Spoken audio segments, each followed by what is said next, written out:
Hello friends, मैं Narendra Singh Bhatia. Welcome to Chandigarh career group. ठीक है, आज से हम सीडीएस के लिए नया कोर्स स्टार्ट कर रहे हैं, तो उनके कोर्स को ध्यान में रखते हुए उनके अकॉर्डिंग हम क्वेश्चन बनाए गए हैं।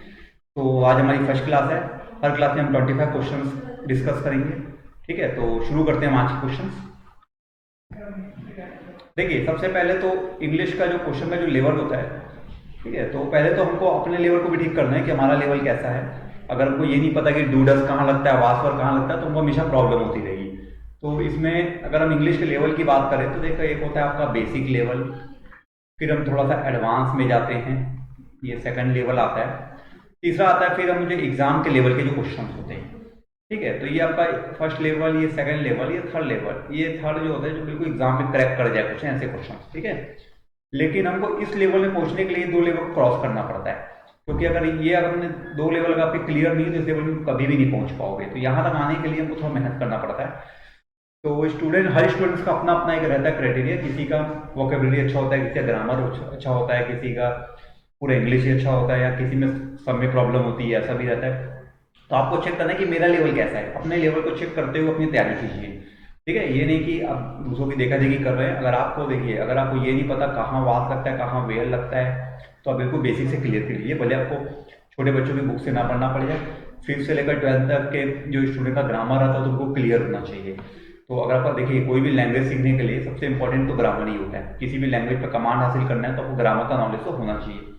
हम हिंदी बोल जरूर लेते हैं, ग्रामर को हिंदी कभी नहीं पता है। तो आप कोई भी बिना ग्रामर का इंग्लिश बोल तो लोगे, लेकिन आप उसको लिख नहीं पाओगे। लिखने के लिए ग्रामर आना चाहिए। और कॉम्पिटेटिव लेवल के एग्जाम दे रहे हो तो इसमें रिटर्न वर्क ही जाता है, इसमें ओरल तो रहता नहीं है। ठीक है, तो उसी में ध्यान में रखते हुए हमने बिल्कुल बेसिक से शुरू किया है। तो जैसा पहला क्वेश्चन देखिए, I dash this film last year. अब ये जो मैंने क्वेश्चन तैयार किए, ये आपके कॉम्पिटेटिव लेवल में आए गए हैं, सारे आए हुए क्वेश्चन है। तो आपको जरा ध्यान रखना है। तो हम फोकस तो हमारा सीडीएस पे ही है पूरा, लेकिन आप अपना लेवल चेक कर लीजिएगा।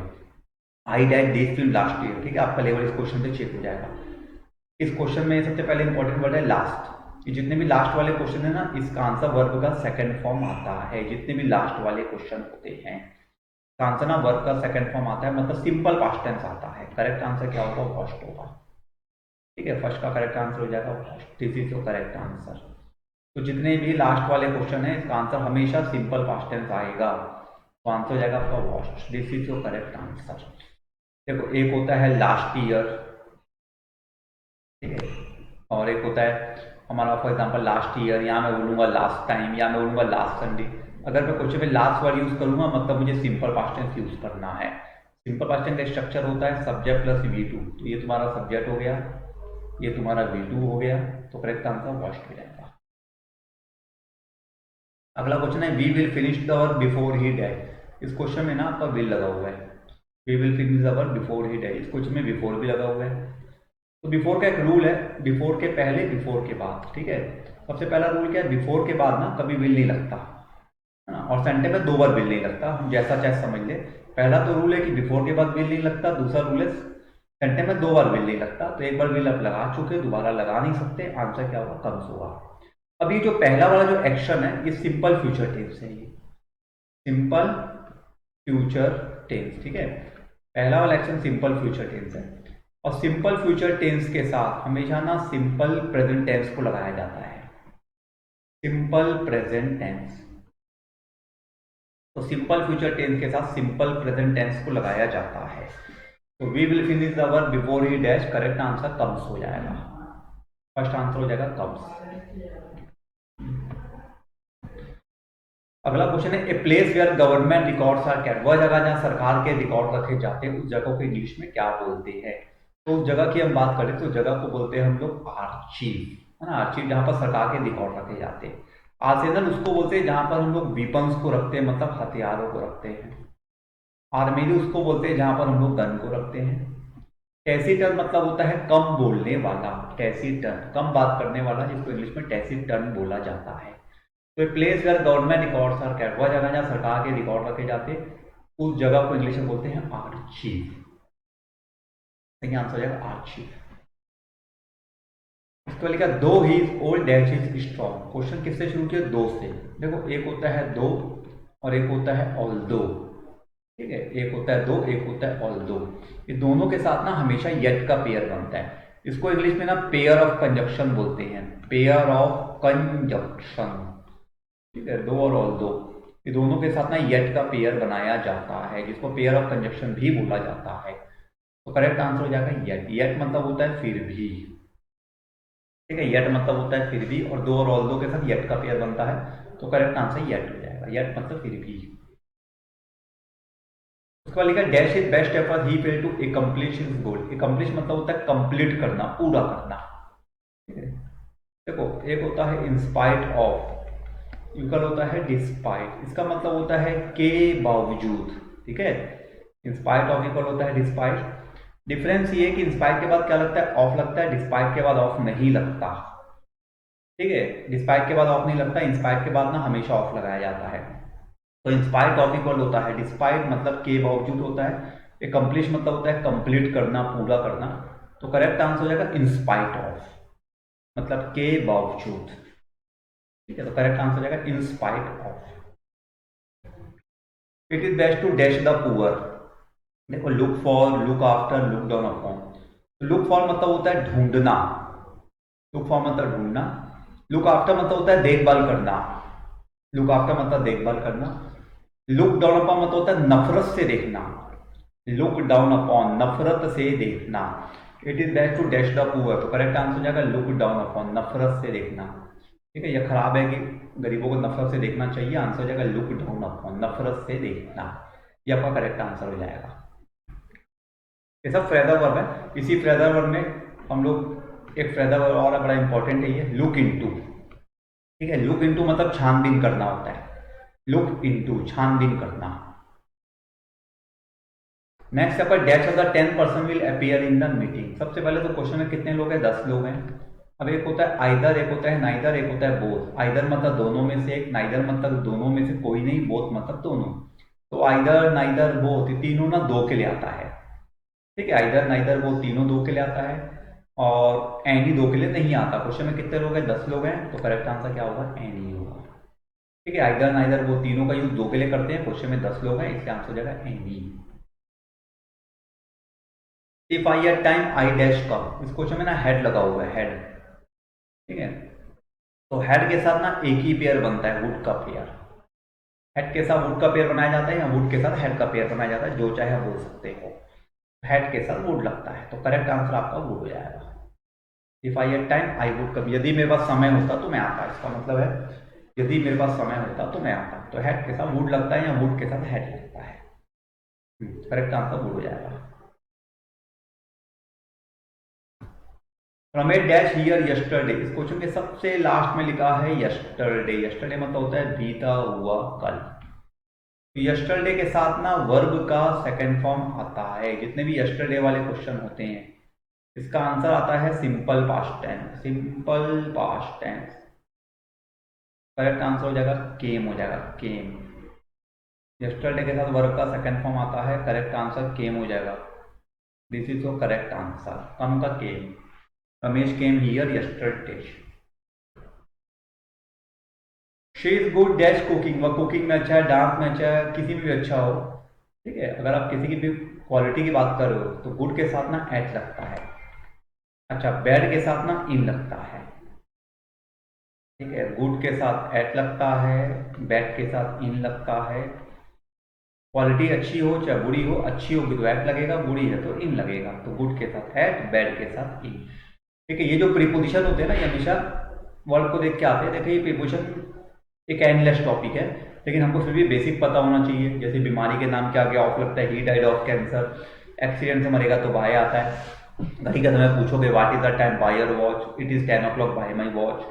ठीक है, हम किसी नाराज होते हैं तो एंग्री के साथ बीच लगता है, नॉन लिविंग से नाराज होंगे तो एट लगता है। तो कुल मिला के हमको इनका बेसिक पता होना बहुत जरूरी है। तो ये जो at, in, for, from, by वगैरह लगाते हैं, हम ऐसे नहीं लगा सकते, हमको इसका नॉलेज होना चाहिए। तो प्रीपोजिशन में अगर आपको नॉलेज हासिल करना है तो प्रीपोजिशन के टॉपिक को ज़्यादा से ज़्यादा पढ़िए।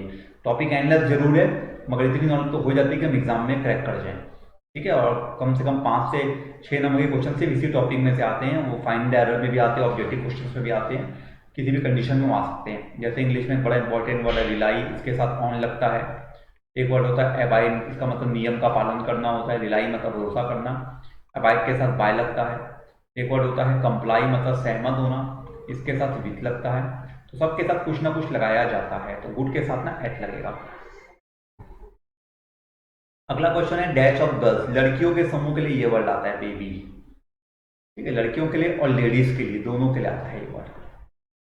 पाइल आता है कपड़ों के लिए, किताबों के लिए, लकड़ियों के लिए। ठीक है, कपड़ों के लिए भी आता है, किताबों के लिए भी आता है और लकड़ियों के लिए भी आता है। उसके बाद लिखा है आपका फ्लॉक। फ्लॉक आता है बर्ड्स के लिए, पक्षियों के लिए। ठीक है, बंच आता है बनानास के लिए, ग्रेप्स के लिए, फ्लावर्स के लिए और कीज के लिए, चाबियों के लिए। लड़कियों के लिए बेबी वर्ड आता है। तो ये आपका करेक्ट आंसर हो जाएगा, this is the correct answer. If I dash a bird मतलब काश में पक्षी होता, इमेजिन कर रहा हूँ ना, इमेजिन करते समय ना वर्ड आता है, इमेजिन करते काश में पक्षी होता, काश में डॉक्टर होता। अगर हम इमेजिन करेंगे, कल्पना करेंगे तो वर्ड का यूज करते हैं इमेजिन करते समय। करेक्ट आंसर वर्ड हो जाएगा। If I were a doctor, if I were, या जो भी हम सेंटेंस बनाते हैं, इमेजिनेशन करते समय वर्ड का यूज करना है। It is a dash school building, a building of school. देखो स्कूल लिविंग नहीं है, स्कूल ना एक नॉन लिविंग थिंग है, स्कूल एक नॉन लिविंग है।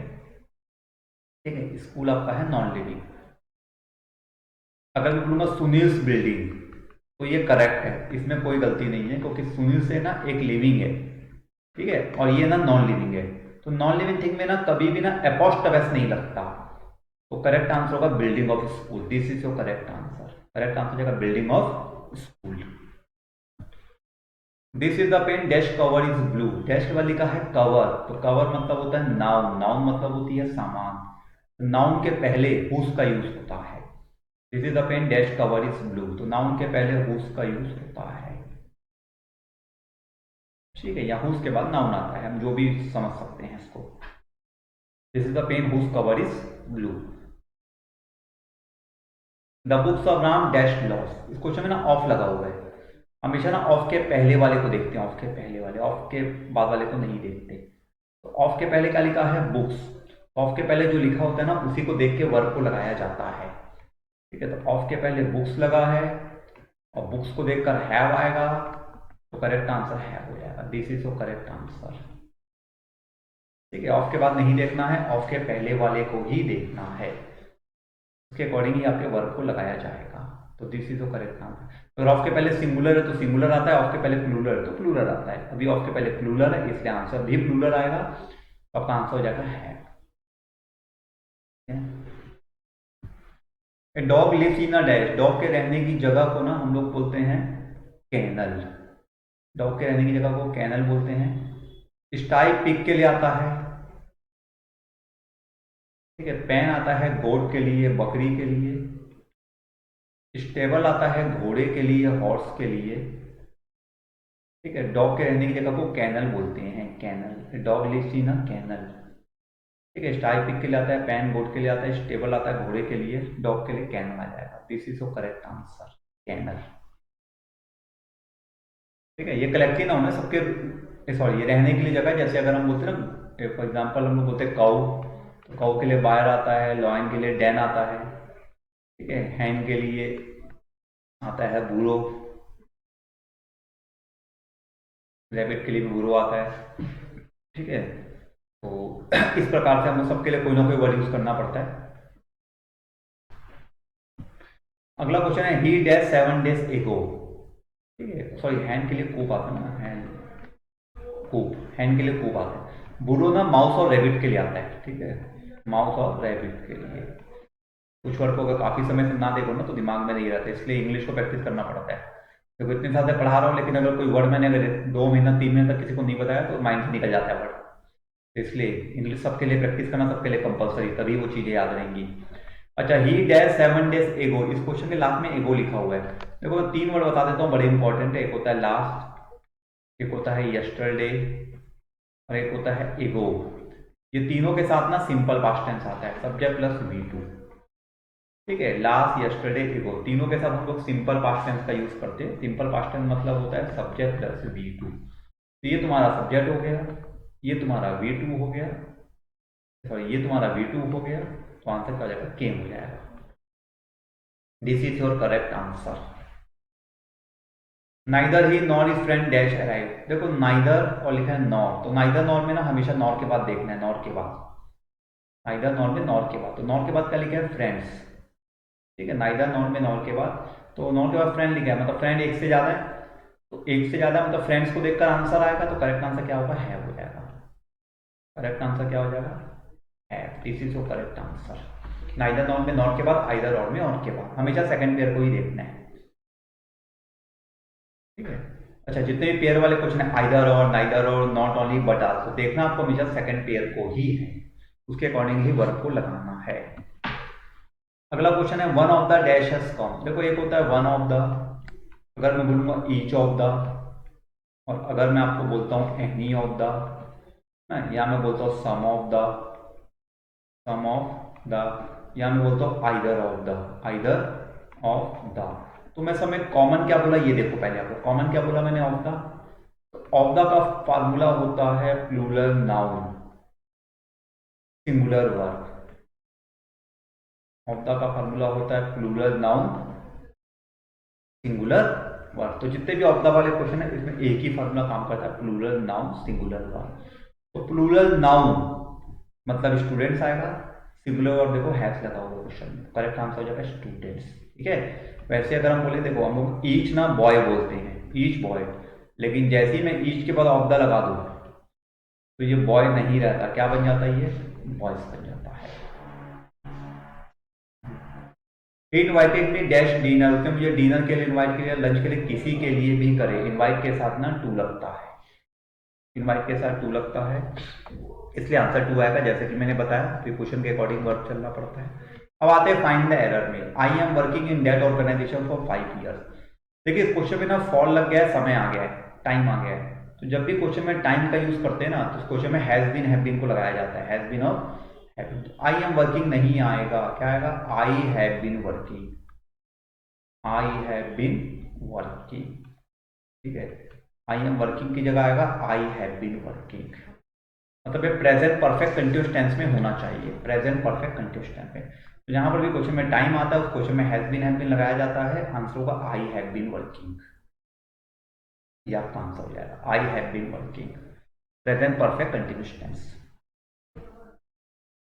Gandhi was a great philosopher and a great politician who serve India, देखिए क्वेश्चन में ना आपने गांधी वर्ड यूज किया हुआ है, और क्वेश्चन में लगा है ए 2 बार लगा है, लेकिन इंसान तो एक ही है, इंसान तो एक है ना, तो इंसान अगर एक है तो आर्टिकल ना एक बार आना चाहिए, 2 बार नहीं आना चाहिए, तो सेकंड वाला ए नहीं आएगा, आंसर आएगा फर्स्ट वाला है, Gandhi was a great philosopher and a great, तो सेकंड वाला ए आप नहीं लगा सकते, आंसर होगा आपका first, this is your correct answer.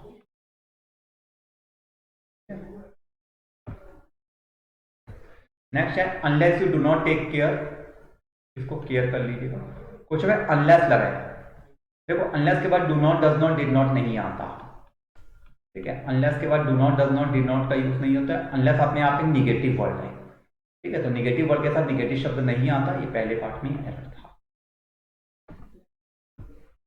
Next है I don't know how can she cook food, ठीक है, ये स्लैश नहीं है एक साथ, ये तो क्वेश्चन में हाउ कैन शी लगा है, तो हाउ कैन शी नहीं, हाउ शी कैन होना चाहिए, क्योंकि यहाँ पर ना सेंटेंस के बीच में हाउ लग गया है, तो हाउ मतलब कंजक्शन बन गया, और कंजक्शन के बाद सब्जेक्ट आता है, सब्जेक्ट के बाद वर्ब आता है, कंजक्शन के बाद सब्जेक्ट, सब्जेक्ट के बाद वर्ब, तो हाउ कैन शी नहीं, हाउ शी कैन होगा, हाउ शी कैन, ठीक है, क्योंकि सेंटेंस के बीच में आ रहा है तो कंजक्शन का काम करेगा, कंजक्शन दोनों को जोड़ने वाले को बोलते हैं। Both the student as well as teachers attend the meeting, ठीक है, क्वेश्चन किससे शुरू किया, बोथ के साथ, बोथ के साथ ना हमेशा एंड को लगाया जाता है, देखो एक होता है बोथ और एक होता है बिटवीन, बोथ और बिटवीन, ये दोनों के साथ ना एंड का पेयर बनता है, तो एज वेल एज की जगह एंड को लगाएंगे, तो आपका सेकंड पार्ट में एरर था। ठीक है फ्रेंड, तो ये आज के 25 क्वेश्चन है, ये बड़े इफेक्टिव क्वेश्चन है, और अगले क्लास में हम फिर शुरू करेंगे नए अगले 25 क्वेश्चन के साथ, तो हर क्लास में आपको जितने भी क्वेश्चन मैं करवाऊंगा वो आपके सीडीएस के लिए बड़े हेल्पफुल होने वाले हैं। ठीक है, तो इसी प्रकार से तैयारी करते रहिए, अभी हमारे जितने भी वीडियोस आएंगे वो सारे आप लोग देखिएगा, लाइक सब्सक्राइब कीजिएगा, तो आपको काफ़ी हेल्प मिलेगी आपके एग्जाम्स में। उसके अलावा इंग्लिश तो एंडलेस है, किसी भी लैंग्वेज में कमांड हासिल करने के लिए कुछ कोर्स नहीं, हमको तो मेहनत करनी पड़ती है। ठीक है, मिलते हैं अगले वीडियो में नए टॉपिक के साथ।